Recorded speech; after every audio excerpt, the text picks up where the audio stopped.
नमस्कार मित्रों। जैसा कि आपको मालूम है कि लोकसभा चुनाव 2024 का शंखनाद हो चुका है और चुनाव आयोग ने 7 चरण में लगभग मतदान कराने की व्यवस्था भी कर ली है और तैयारियां राजनीतिक पार्टियां भी कर चुकी हैं। वो चाहे क्षेत्रीय दल हों, चाहे राष्ट्रीय दल हों, चाहे गठबंधन के लोग हों। लेकिन सबसे ज़्यादा अगर किसी की नज़र है तो उत्तर प्रदेश की 80 सीटों पर है। राजनीतिक पंडितों का ऐसा मानना है कि जी वो यूपी की अगर अधिक से अधिक जो राजनीतिक दल सीटें लाएगा वही केंद्र में सरकार बनाएगा। इसके लिए सभी राजनीतिक दलों ने अपनी अपनी कमर कस ली है। अब देखना ये होगा कि जनता किसकी झोली में अपना मतदान करके केंद्र की सरकार की गद्दी पर बैठाती है। लेकिन इस समय जो सबसे ज़्यादा चर्चा का विषय बना हुआ है वो 80 लोकसभा सीटों में, क्योंकि पहले चरण के मतदान के नामांकन भी 19 मार्च से प्रारंभ हो चुके हैं और अभी भारतीय जनता पार्टी ने और कांग्रेस ने उन सीटों पर भी अपने अपने प्रत्याशी घोषित नहीं किए हैं। हालांकि सपा ने, बसपा ने तो घोषित भी कर दिए हैं। और चर्चा ये मैं इसलिए करना चाहता हूँ कि जो उत्तर प्रदेश की 80 सीटों में इस समय सबसे ज़्यादा किसी की पैनी नज़र है, वह चाहे आम जनता हो या राजनीतिक दल हो, उसमें पीलीभीत और सुल्तानपुर।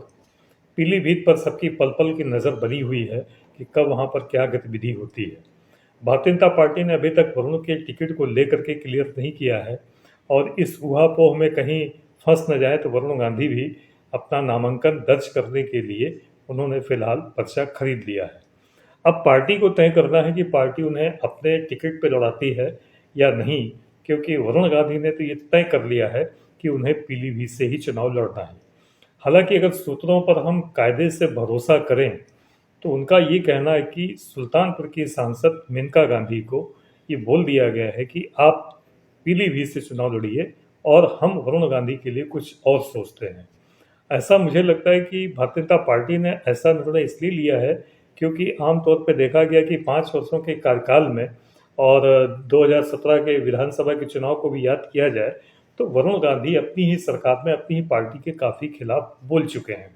17 में आपने ध्यान दिया होगा कि जब सरकार बनने की बात हुई थी तो वरुण गांधी ने इलाहाबाद, कानपुर, आगरा, लखनऊ में कई जगह पर, कई सार्वजनिक मंचों पर, राजनीतिक मंचों पर ऐसे स्टेटमेंट दिए जो कि उनकी पार्टी के खिलाफ थे। बल्कि बात तो यहाँ तक चली थी कि उत्तर प्रदेश का अगला मुख्यमंत्री कौन होगा, तो उसमें वरुण गांधी का भी नाम आया था। और वरुण गांधी का नाम किसी और ने नहीं बल्कि उनकी जो कार्यकर्ता है, उनकी जो अपनी व्यक्तिगत टीम है, उन लोगों ने ही इसका प्रचार प्रसार किया था। अब चूंकि मेनका गांधी काफ़ी अनुभवी और काफ़ी पुरानी सांसद हैं और वरुण गांधी की वो माँ भी हैं, तो माँ होने के कारण ये ममता का ममत्व जो उन पर झलक रहा है इस समय सुल्तानपुर में, तो मेनका गांधी ये चाहती हैं कि मोदी या भारतीय जनता पार्टी या सीईसी कोई ऐसा निर्णय न ले कि सीटों का इधर उधर हो, क्योंकि 2019 के चुनाव में भी ऐसा ही मैसेज मेनका गांधी को दिया गया था कि आप पीलीभीत से ही लड़िए, हम सुल्तानपुर से किसी और प्रत्याशी को चुनाव में मैदान में उतारेंगे। लेकिन मेनका गांधी उस वक्त अड़ गई थी, नहीं नहीं साहब, सुल्तानपुर और पीलीभीत मेरी है। अब देखना ये होगा कि इस बार के 2024 के चुनाव में सुल्तानपुर का कौन सांसद बनता है, वहाँ का सुल्तान की जो कमान होगी किसके हाथों में होगी, ये अभी पसुपेश में पड़ा हुआ है जब तक कि टिकट घोषित नहीं हो जाता है। और 2019 में मेनका गांधी ने यहाँ तक कह दिया गया था, जबकि अब हम उनका नाम लेना इसलिए चाहेंगे, हालांकि ज़रूरी नहीं था, लेकिन अब वो दिवंगत हो चुके हैं। राष्ट्रीय महासचिव थे भारतीय जनता पार्टी का अरुण जेटली जी, उन्होंने ये कहा कि सीईसी में ये तय कर लिया गया था कि मेनका गांधी को पीलीभीत से ही लड़ाया जाएगा, वरुण गांधी को टिकट नहीं दिया जाएगा। तो इस बात पर मेनका गांधी वहाँ पे झटक करके उठी थी उस बैठक से और उन्होंने दावे के साथ कहा कि अगर पार्टी ऐसा निर्णय लेती है तो मैं पार्टी छोड़ दूंगी। और पार्टी इस बात से डर भी गई। तो हुआ भी यही कि 2019 के चुनाव में अंततोगत्वा ये हुआ कि सीट का फेरबदल कर दिया गया कि वरुण गांधी को पीलीभीत लाया गया और सुल्तानपुर से मेनका गांधी को लाया गया। तो उस वक्त चूंकि मोदी को अपना सेकेंड राउंड रिपीट करना था, जैसा कि इस समय उनके दिमाग में गूंज रहा कि अब क्यों ना हम क्रिकेट के शब्द के तरीके से हैट्रिक लगाएं अपनी जीत की, तो इस समय भी वो थोड़ा सा भयभीत है। यही कारण है कि पहले चरण का मतदान का नामांकन करने के लिए चुनाव के नामांकन अभी से शुरू हो गए हैं। अन्य पार्टियों ने नामांकन दाखिल भी करना शुरू कर दिया है, लेकिन भाजपा है कि अभी तक भयभीत होने के कारण इन दोनों सीटों पे अपने कैंडिडेट उपलब्ध नहीं कराए हैं। अब चर्चा इस बात की है कि मेनका गांधी को ये मैसेज दिया गया, पार्टी के वरिष्ठ संगठन मंत्री, उनका मैं नाम नहीं बताऊंगा, हालांकि हमारी बात हुई है उनसे, और वो महाराष्ट्र के प्रभारी हैं, ये मैं आपको संकेत दे देता हूँ। अब आप पता करिएगा कि महाराष्ट्र का कौन संगठन मंत्री है जो कि मोदी का दूत बन करके मेनका गांधी के पास गया हुआ था। उन्होंने मेनका से मोदी की वो बात कही कि आप सुल्तानपुर छोड़ दीजिए, पीलीभीत से चुनाव लड़िए। इस बात पे सख्ती लहजे में मेनका गांधी ने उनको जवाब देते हुए कहा कि साहब आप चले जाइए, मैंने चुनाव लड़ने का तय कर लिया है और सुल्तानपुर से ही चुनाव लड़ूंगी। और हमने 4.5 वर्ष में सुल्तानपुर जनपद में काम किया है और मैं अब 70 साल की उम्र में 70 मीटिंग नहीं कर सकती हूँ वरुण भैया के तरीके से, क्योंकि उन्होंने एक ही बात में 2 मैसेज दे दिया कि वरुण गांधी युवा होने के कारण काफ़ी अच्छी बैठकें करते हैं, काफ़ी काम करते हैं, काफ़ी दौरा करते हैं, और मैं भी इस उम्र में होने के बावजूद अपने संसदीय क्षेत्र में काफ़ी काम करती हूँ, काफ़ी दौरा करती हूँ, और यहाँ की जनता के लिए मैंने बहुत कुछ किया है। और हाल ही में उन्होंने भारतीय जनता पार्टी की सरकार की नीतियों का भी हवाला देते हुए बताया कि हमने किस तरीके से प्रदेश सरकार और केंद्र सरकार की नीतियों को यहाँ पर लागू किया है और जन समस्याओं को हमेशा पग पग पर हमेशा उनकी दूर की है, वो चाहे स्वास्थ्य की हो, चाहे सड़क की हो, चाहे शिक्षा की हो। अब देखना ये है कि भारतीय जनता पार्टी इस कठोर रवैये के कारण क्या कदम उठाती है, क्योंकि कुछ लोग ये भी बताते हैं कि इनकी बात, ये तो खैर अलग से हम बताएंगे कि किसकी बात किससे चल रही है, लेकिन जो सूत्र बता रहे हैं कि वरुण गांधी ने एक नहीं कई जगह फ़ोन मिलाया हुआ है कि कहाँ किससे हमको लड़ना है, इंडिपेंडेंट लड़ना है या किसी पार्टी के साथ मिल करके लड़ना है। अब उसमें पार्टियां टीएमसी भी है, सपा भी है, कांग्रेस भी है, बसपा भी है, लेकिन ज़्यादातर जो उम्मीद लग रही है कि समाजवादी पार्टी के समर्थन से लड़ेंगे। दूसरी जो उम्मीद लग रही है, जैसा कि प्रियंका गांधी ने मना कर दिया है कि हम ना अमेठी से चुनाव लड़ेंगे, ना रायबरेली से चुनाव लड़ेंगे, वहीं सोनिया गांधी पहले ही राज्यसभा में पहुंच चुकी हैं। वहीं आप देखा जाए तो राहुल गांधी ने भी कह दिया है कि हम अमेठी से नहीं लड़ेंगे चुनाव। तो ऐसी स्थिति में भी ये भी कहा जा रहा है कि हो न हो अगर कांग्रेस में आते हैं तो वरुण गांधी अमेठी से लड़ेंगे और मेनका गांधी रायबरेली से लड़ेंगी। तो अब देखना ये होगा कि फिर सुल्तानपुर से कौन लड़ेगा और यहाँ से पीलीभीत से कौन लड़ेगा। तो ऐसी सिचुएशन में ये भी बात निकल करके आ रही है कि तब ना हो तो सुल्तानपुर से कांग्रेस किसी अपने कैंडिडेट को लड़ाएगी और यहाँ पे पीलीभीत में भी कांग्रेस अपने किसी कैंडिडेट को लड़ाएगी।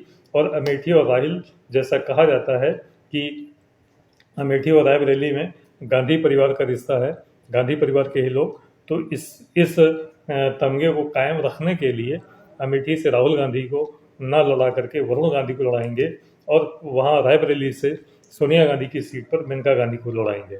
अब ये नज़र कब तक लोग लगा करके गड़ा करके बैठे रहेंगे, जब तक कि सीईसी की बैठक में भारतीय जनता पार्टी निर्णय नहीं ले लेती है कि हमारा कैंडिडेट कौन होगा। और ये भी बता दें आपको, अगर मेनका ऐसा निर्णय लेती हैं कि हम सुल्तानपुर से ही चुनाव लड़ेंगे, तो जाहिर सी बात है कि या तो बगावत करेंगी या फिर इंडिपेंडेंट लड़ेंगी या फिर भारतीय जनता पार्टी उनसे फिर दामन अपना छुड़ा लेगी। तो पीलीभीत से इस स्थिति में जो यहाँ पे केंद्रीय मंत्री हैं पीडब्ल्यूडी जितेंद्र प्रसाद, हालांकि वो अपना खुद का चुनाव तो कभी जीत नहीं पाए, विधायक का भी चुनाव लड़े वो भी नहीं जीत पाए, सांसदीय लड़े वो भी नहीं जीत पाए, लेकिन भाजपा अपना इन पर दांव खेलना चाहती है और पीलीभीत से जितेंद्र प्रसाद को लड़ाना चाहती है। अब ऐसी स्थिति में अभी तक ऊहापोह स्थिति में फंसे हैं सभी, वो चाहे भाजपा हो, चाहे कांग्रेस हो, चाहे सपा हो, चाहे मोदी हो, चाहे वरुण गांधी हो, चाहे मेनका गांधी, क्योंकि ये अभी तक निर्णय नहीं। भाजपा यह चाह रही है कि ये सब बागी न बने और वरुण गांधी भी चाह रहे हैं कि हम पर बागी का ठप्पा न लगे और भाजपा हम पर निर्णय ले ले।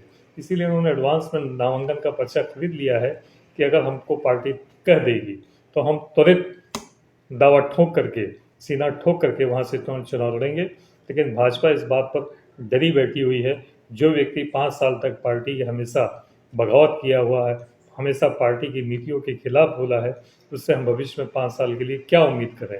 और ये भी समझ रहे हैं मेनका गांधी भी और वरुण गांधी भी कि जब नितिन गडकरी को किनारे लगा दिया गया, लाल कृष्ण आडवाणी को किनारे लगा दिया गया, मुरली मनोहर जोशी को किनारे लगा दिया गया, राजनाथ सिंह देखा जाए तो न्यूट्रल रहते हैं, तो ऐसी सिचुएशन में मोदी और अमित शाह की जोड़ी के आगे कोई बिसात मेनका गांधी और वरुण गांधी की नहीं है। वहीं ये भी कहा जा रहा है कि सर्वे में किसी ब्राह्मण कैंडिडेट को ही सुल्तानपुर से दिया जाएगा। तो ब्राह्मण कैंडिडेट में दो नाम बहुत प्रबल दावेदार हैं। एक तो पूर्व विधायक देवमणि द्विवेदी, दूसरे भारतीय जनता पार्टी के राष्ट्रीय प्रवक्ता प्रेम शुक्ला। वहीं एक चर्चा एक नाम की और भी है। अगर जाति राजनीति देखेंगे तो उत्तर प्रदेश की राजधानी लखनऊ की सरोजनी नगर की संसदीय जो विधानसभा की क्षेत्र है, वहाँ से विधायक हैं डॉक्टर राजेश्वर सिंह।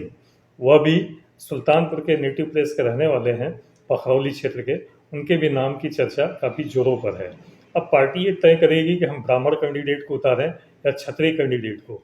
लेकिन अगर क्षत्रिय कैंडिडेट को उतारती है भारतीय जनता पार्टी, तो ये माना जा रहा है कि क्षत्रिय का जो वोट है प्रेजेंट टाइम में वो मेनका गांधी की तरफ झुका है।